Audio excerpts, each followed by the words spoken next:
గ్రామ సభకు ఇచ్చేటువంటి అధికారులకు, అదేవిధంగా ప్రజాప్రతినిధులకు, అదేవిధంగా స్టాఫ్కు మరియు పంచాయతీ కార్మికులందరూ కూడా పేరు పేరున ప్రత్యేక ధన్యవాదాలు. ఈరోజు మన గ్రామ సభలో ఏమేమి వర్కులు చేశామనేటువంటి విషయాలపైన ఆయా శాఖలకు సంబంధించినటువంటి అధికారులు చాలా చక్కగా ఎక్స్ప్లెయిన్ చేశారు. ముందుగా వారందరికీ కూడా చాలా ధన్యవాదాలు. దాని తర్వాత ఇంకా కొన్ని ఈ మధ్యకాలంలో చేసినటువంటి పనులు, ఈ వర్కులన్నింటిని కూడా చెప్పారు. ఇంకా సంపూర్ణంగా చేసేటువంటి పద్ధతిలో వచ్చే గ్రామ సభలో నుండి చూసుకుంటామని చెప్పి మన సెక్రటరీ గారు చెప్పారు. చాలా సంతోషం. అయితే తారక రామానగర్లో ఉన్నటువంటి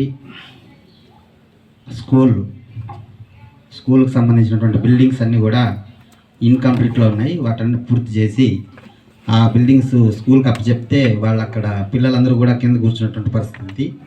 దానిపైన చాలా సమస్య ఉందని చెప్పి ఆ స్కూల్లో హెడ్ మాస్టర్ గారు చెప్పడం జరిగింది. కాబట్టి దానిపైన ఆ శాఖకు సంబంధించినటువంటి ఇంజనీర్లు వాళ్ళు ఎవరైతే ఉన్నారో దానికి ఎందుకు ఆలస్యం అవుతుందో చూసి వెంటనే పూర్తి చేయాలని.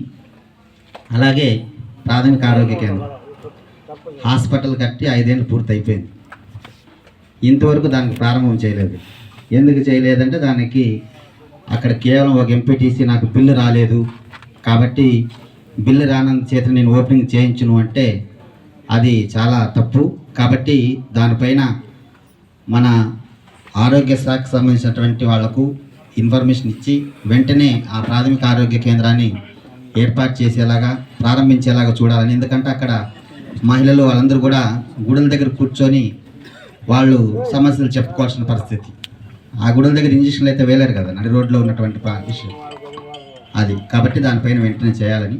అలాగే డ్వాక్రా మహిళలు దాదాపుగా మా తారక రామానగర్లో 100 గ్రూపులు దాకా ఉన్నాయి. ఈ మహిళలందరూ కూడా గుళ్ళ దగ్గర కూర్చొని సంఘాలు జరుపుకున్నటువంటి దుస్థితి.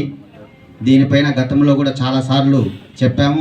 అప్పుడున్నప్పుడు ఆ ప్రభుత్వం అంతా కూడా గాలికి వదిలేసినటువంటి పరిస్థితి. ఇప్పుడు రెవెన్యూ వాళ్ళు డోక్రా సంఘాల భవనం కట్టడానికి స్థలం చూపిస్తే మిగతా ఉన్నటువంటి అభివృద్ధికి వెల్ఫేర్ ఉన్నటువంటి వాళ్ళ శాఖల వాళ్ళు వెంటనే కమ్యూనిటీ భవనం కట్టాలా.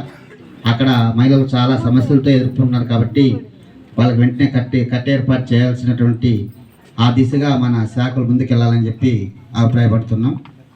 అలాగే ఇంకా మేజర్ సమస్య కరకంబాడి పంచాయతీలో ఉన్నటువంటి గెడ్డు భూములు కానీ, ప్రభుత్వ భూములు కానీ, రెడ్డి ఇనం, మంగళినం ఇలాంటి భూములన్నీ కూడా సర్వే నంబర్లతో సహా 10,000 ఎకరాల భూమి కనుమరుగైంది. దీనిపైన స్పందించి వెంటనే రెవెన్యూ విచారణ జరిపి ఎవరి ఆధీనంలో ఉందో చెప్పాలని చెప్పి రెవెన్యూ సదస్సులో అర్జీ ఇచ్చాం.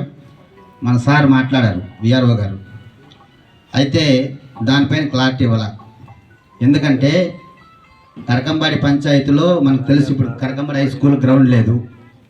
ఇలాంటి గ్రౌండ్కో లేదంటే ఇంకా ప్రభుత్వ ఆఫీస్ కార్యాలయాలకో లేదా ఇంకా వేరే పర్పస్ కోసం ఉపయోగించడానికి ఉంటుంది. కాబట్టి ఆ భూమి ఎవరి ఆధీనంలో ఉందో సర్వే నెంబర్లతో సహా ఇచ్చాము. దానిపైన రెవెన్యూ గట్టిగా విచారణ జరిపి ఆ భూములు ఎక్కడున్నాయో స్వాధీనం చేసుకోవాల్సిందని చెప్పి ప్రధానంగా ఈరోజు ఒక డిమాండ్ పెడుతున్నాం.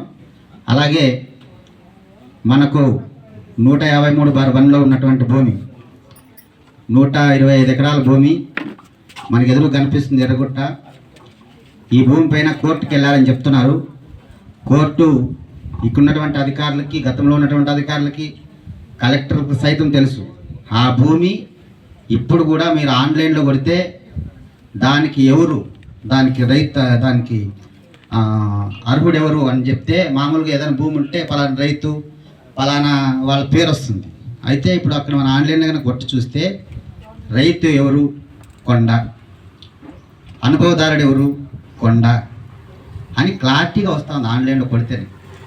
కాబట్టి దీనిపైన తిరుపతి జిల్లా కోర్టు మేజిస్ట్రేట్ చాలా చక్కగా తీర్పు ఇచ్చింది. ఇది పంచాయతీకి సంబంధించినటువంటి భూమి, ప్రభుత్వ భూమి, ఇది గుట్ట, కాబట్టి ఇది ప్రభుత్వానిదే తప్ప మీది కాదని చెప్పి క్లియరెన్స్ ఇస్తూ దానిపైన ఆయన ఆక్యుపై చేసినటువంటి అతని పైన కూడా కొంత జరిమానా వేసి ఆయన పైన శిక్ష వేయండి అని చెప్పి అప్పట్లోనే జిల్లా కోర్టు ఆదేశాలు ఇచ్చింది. దాని పరంగా గతంలో ఉన్నటువంటి ఎంఆర్ఓ గారు దానికి సంబంధించినటువంటి ఫైల్స్ అన్నీ కూడా ఇచ్చారు కోర్టుకు పోవడానికి. కాబట్టి ఆ భూమి మొన్నటికి ఒక సంవత్సరం క్రితం జనవరి 26 తారీఖున పేదలందరూ అవసరాల రీత్యా సార్ ఒక 2 పాయింట్లు సార్ అవసరాల రీత్యా దీనిపైన పెద్ద ఇష్యూ జరిగినప్పుడు దానికి సంబంధించి వచ్చిన విషయాలపైన వెంటనే దీనిపైన స్పందిస్తామని చెప్పారు. కాబట్టి దానిపైన మన విఆర్ఓ వాళ్ళకి మేము ఇప్పుడు అర్జీ రూపంలో మెమరాండం ఇస్తాం. దీన్ని సంబంధిత అధికారులకు చేర్చి దీనిపైన ఎంక్వైరీ జరిపించాలని చెప్పి తెలియజేస్తున్నాం. అలాగే వీధి లైట్లు మన సార్ మాట్లాడుతున్నారు.